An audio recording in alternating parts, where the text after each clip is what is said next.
Okay, folks. So just so you know, I am born and raised in Flint, Michigan. So, and I know we are now considered the lead capital of the world.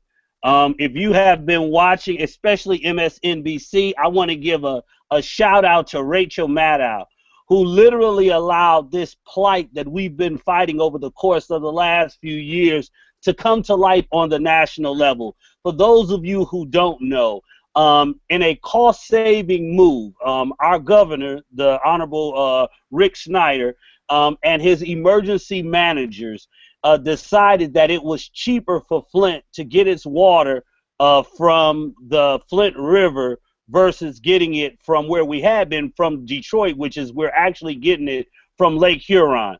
If most of you don't know, around the Great Lakes state, we have probably the largest bodies of fresh water in the world, yet we're getting water from a local river. And it was all done because of money. It wasn't done because the people wanted to. Because of the emergency manager law, the people of Flint haven't had a voice in many years. The state even voted against it, and they still turned around, and the governor passed another law which allowed the emergency manager to take over and literally what they say go. We are no longer in a democracy, and this is definitely not a theocracy. This is a monarchy where King Rick tell us what we want to happen, and they do what they believe is best from a financial standpoint. And don't get me wrong, folks, I understand that you need to live within your budget. You need to balance. You need to understand that you can't live for more. You can't spend more than you're taking in. But there are a lot of cities that are running into deficits, and especially cities like Flint, who are a part of the Rust Belt, where manufacturing went and left, and we end up here, where we lost our base. At our heyday, we had 85,000 General Motors jobs in our community, and now we're down to 8,500. And if you think about that, that was a lot of people who didn't have to have a lot of education but could make a lot of money. And so this all leads us to the lead. And I really wanted to set it up because I don't want anybody thinking when you see our mayor, Dr. Karen Weaver, on TV, that there were more things that she could do. She actually ran on the platform of calling us a national disaster area. And so literally for the last about 18 months or so, we've been drinking water that has been tainted. It all started once they switched from Detroit water to Flint water, Flint River water. The people started complaining. They started talking about discoloration. They started talking about itching. They started talking about different things. Nobody said a word. The people's voices didn't matter.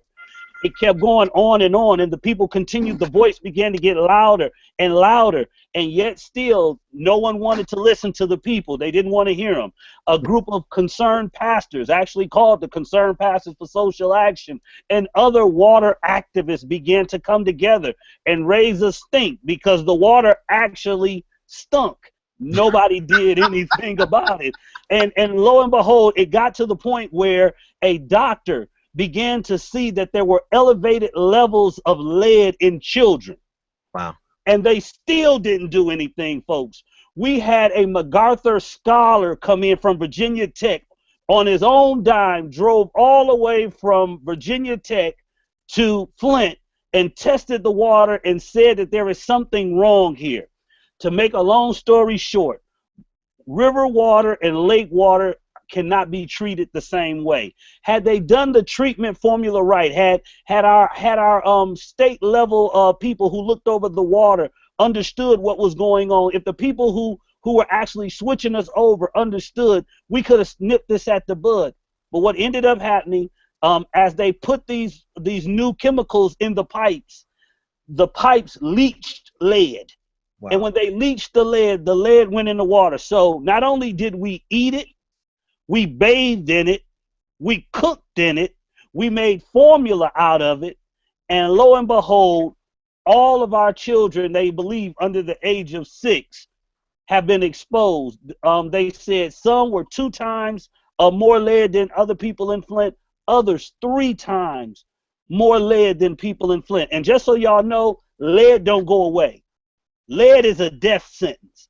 Wow. These kids are going to have all kind of problems, cognitive problems, learning disabilities. I mean, this is going on now. They found out that in the last few months we've had 10 people from Genesee County die of Legionnaire's disease, Wow.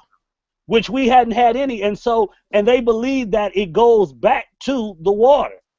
And so they're working on that right now. And the article that I brought forward that I wanted the Progressive Army to look at is that we had Representative Brenda Lawrence, who used to be the mayor of Southfield, who now represents the area, who wants the leaders of the Oversight and Government Reform Committee to hold hearings on this, because this is just bad, y'all. I don't know what other way to put it, but it's simply to the point where without the larger voices coming in, the people have been squashed. Let me ask you a question then. I've been following this from a distance. How long did it take for this to go from okay to catastrophe? And couldn't they find, like, wasn't there enough time? How the hell did this happen? It happens when you lose your democracy. When we went to an emergency manager, literally, the emergency manager has the right to pass any law. They don't need the city council. They don't need any of our other elected officials can say anything. If the emergency manager say, sell all the pipes, which they did. They sold the one pipe that was connected to the Detroit water to a new water authority because they're doing some regionalization stuff here. Wow. And it got sold, and it was just to the point where they didn't care. And this is why when I put on my tag, poverty loses its voice. Because we're in Flint, because we don't have a lot of money, because we were in financial receivership, no one has really heard our cry. People have been crying since they switched the water, but nobody hears the despair of the poor. And this is what... Go ahead. I'm sorry. I'll stop right there. No problem. Because actually, I still want you to lead the conversation, but I have some serious questions, right? I remember when he went to the emergency manager of the state, or was it just of this? Yeah, it was a state emergency manager, right? He reports to the governor, but he's over particular areas. Like we have an emergency manager in Flint over the city. There's an emergency manager, I believe, in Highland Park.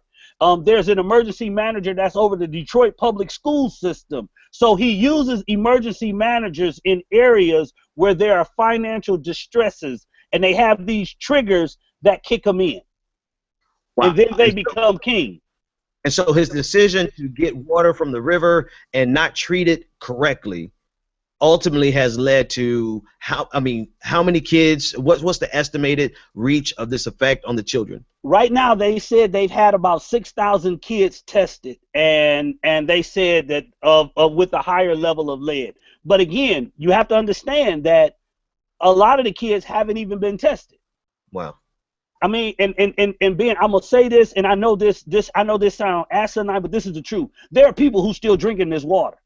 Come on, man. They have never. The only thing they gave us was filters to filter the water that's coming out of the sink. They never did anything about the filters that you shower in. People ain't really, you can't bathe in this. And we ate here. People who worked in the city, you worked there, you played there, you ate there, you lived there, and you partook of this. So they're really worried about the more vulnerable populations, the young and the elderly. Okay, so here's what I'm ultimately trying to get, and I don't know if you know or if anyone knows. How long did they know this was a problem before they decided to try to fix the problem, if they've even started to try to fix the problem? Well, you've had some estimates that they've known since the beginning of, somewhere around the beginning of 2015, that there was some issues going on. But remember, even the doctor who did the study, she tested like 1,000 kids because she worked at a children's clinic. They didn't even believe her. They called her a quack.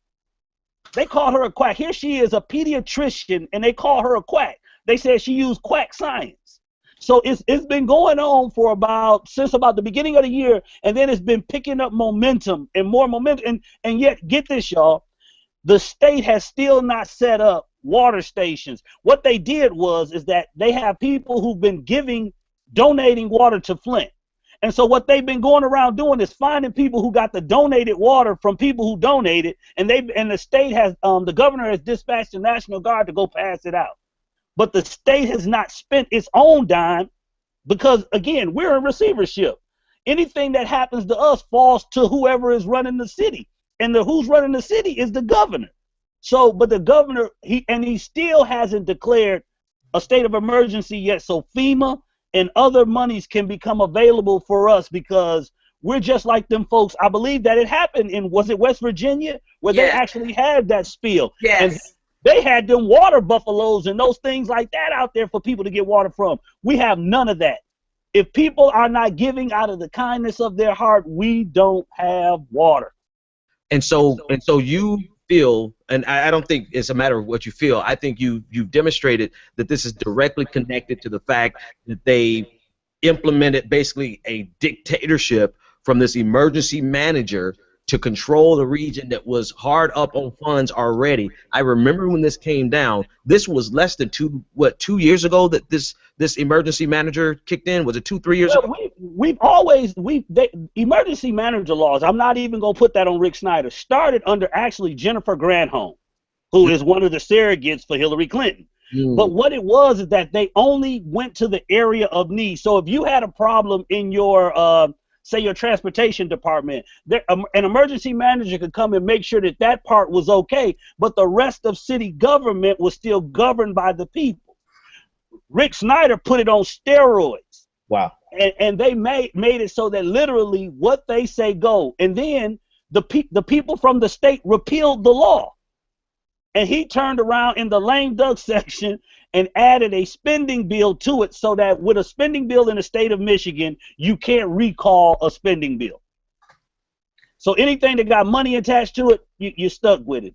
And so I'm grateful for that. Our other Congressman Dale Kildee from our area has really been pushing to get some federal oversight here. And this is how bad it is, to let you know. FEMA has already sent people here. They're just waiting on the governor. They're just waiting on the governor so that they can dispatch all of the assets that and the White House is watching it as well. But the governor will not give it a go. Still acting like nothing has happened. FEMA researchers have come in, tests have been done. It's clearly evident in the water itself, and the governor is still acting like an ostrich with his head in the sand. And you have to look at this, folks. I was wondering why he pulled his name out of running for president. He was on the short list to run for president because of all of the Republican-led things that he was able to accomplish here.